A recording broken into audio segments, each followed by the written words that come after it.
Ang taong kinakasihan ng Espiritu Santo may kapayapaan sa puso. Hindi ito basta emosyon. Hindi ito hype.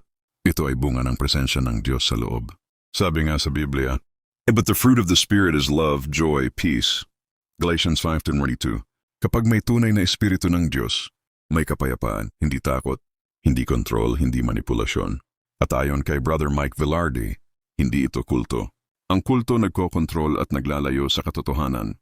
Pero ang gawa ng Espiritu Santo naglalapit sa tao kay Kristo at sa salita ng Diyos. Brothers and sisters, ang isang taong kinakasiya ng Espiritu ng Diyos ay hindi maaaring maging kulto. Amen? May palatandaan ang taong kinakasiya ng Espiritu ng Diyos. Ang unang palatandaan ng taong kinakasiya ng Espiritu ng Diyos ay may kapayapaan sa isip at puso. Ano mang naririnig sa paligid, nakatutulog ng tahimik. Ano mang insulto ang sabihin sa sarili, hindi nasisiraan ng bait. Paratangan man magnanakaw, paratangan man pangit, hindi po siya nayayanig.